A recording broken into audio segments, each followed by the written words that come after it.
ఈరోజు బూడి ముత్యాల నాయుడు గారు ఎవరైతే ఆంధ్రప్రదేశ్ రాష్ట్ర ఉప ముఖ్యమంత్రిగా పంచాయతీరాజ్ శాఖ మంత్రిగా ఉంటూ రాబోయేటటువంటి ఎన్నికల్లో వైఎస్ఆర్ కాంగ్రెస్ పార్టీ అనకాపల్లి పార్లమెంట్ అభ్యర్థిగా పోటీ చేస్తున్నారు. ఆయనకు ప్రజల్లో వస్తున్నటువంటి ఆదరణ చూసి వారవలైనటువంటి ప్రతిపక్షాలు, మరీ ముఖ్యంగా ఇక్కడ పోటీ చేస్తున్నటువంటి సీఎం రమేష్ అనే అభ్యర్థి, ఆయన వస్తూనే కూడా ఆయన యొక్క ధోరణి అంతా కూడా తొలుత వస్తూనే డబ్బుల పంపకాన్ని మొదలుపెట్టాడు, డబ్బుల పందేరం చేయటం చేశాడు. డబ్బులకి ఈ ప్రాంతంలో ఉన్నటువంటి ప్రజలు, వ్యాపారస్తులు లొంగపోతుంటే అక్కడి నుంచి తన దౌర్జన్యాలను, తన యొక్క దారుణమైన దుర్మార్గ రాజకీయాలను మొదలుపెట్టాడు. దానికి కూడా ఈ ప్రాంత ప్రజలు ఎవరు లొంగపోయేసరికి సాక్షాత్తు తన అపోనెంట్ అయినటువంటి మా పార్టీ ఎంపీ అభ్యర్థి హత్యకే కుట్ర పన్నే కార్యక్రమం తెరదీశాడు. అందులో భాగంగానే ఈరోజు ముత్యాల నాయుడు గారు ఎవరైతే ఉన్నారో, మాడుగుల నియోజకవర్గం తారువ ఒక వేప చెట్టు అనేటువంటి ఒక చరిత్ర. ఎప్పుడూ కూడా ఆయన ప్రజల సమస్యలను పరిష్కరించడానికి ఆ వేప చెట్టు కింద ఉంటారని అందరికీ తెలుసు.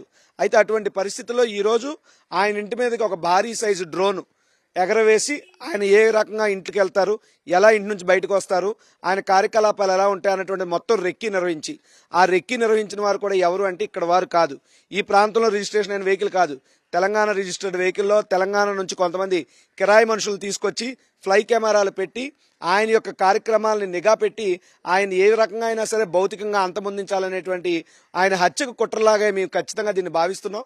ఎందుకంటే చంద్రబాబు నాయుడు చరిత్ర చూసినా, సీఎం రమేష్ చరిత్ర చూసినా హత్యా రాజకీయాలకు పెట్టింది పేరు తెలుగుదేశం పార్టీ.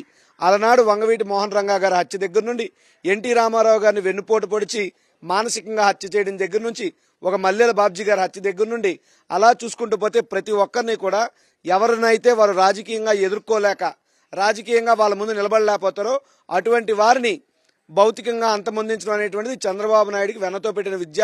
చంద్రబాబు నాయుడు హత్యా రాజకీయాలు అనే స్కూల్ నుండి వచ్చినటువంటి సీఎం రమేష్ కూడా ఇదే పందాలో తన మీద రేపు ఉదయం గెలవబోతున్నటువంటి ఎంపీ అభ్యర్థిని ప్రజల్లోనో బ్యాలెట్లోనో ఓడించలేక ఆయన ఆయువు తీయాలనేటువంటి కుట్రలో భాగంగా ఈరోజు చేయటం జరిగింది.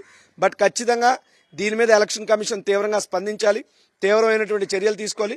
చట్టపరంగా అసలు ఆ డ్రోన్కి ఎగిరే పర్మిషన్స్ ఉన్నాయా లేవా, ఆ వెహికల్ ఇక్కడ తిరగడానికి పర్మిషన్ ఉందా లేదా, అసలు ఆ మనుషులు ఇక్కడ వచ్చి ఏం చేస్తున్నారు, వీటన్నిటి మీద పూర్తి యొక్క విచారణ జరిపి దోషులు ఎవరైతే ఉంటారో వాటిని కఠినంగా శిక్షించి ఖచ్చితంగా సీఎం రమేష్ని ఈ యొక్క హత్యా కుట్రలో భాగంగా సీఎం రమేష్ ఖచ్చితంగా ఉన్నాడు, ఆయన ఇమీడియట్గా డిస్క్వాలిఫై చేసి చట్టపరంగా ఆయన అరెస్ట్ చేసి సీఎం రమేష్ మీద కూడా చట్టపరమైనటువంటి కఠిన చర్యలు తీసుకోవాలని చెప్పి వైఎస్ఆర్ కాంగ్రెస్ పార్టీగా మేము డిమాండ్ చేస్తున్నాం. మా నమ్మకం నువ్వే జగన్, మా నమ్మకం నువ్వే జగన్, మా నమ్మకం నువ్వే జగన్. నమ్మకం నువ్వే జగన్, నమ్మకం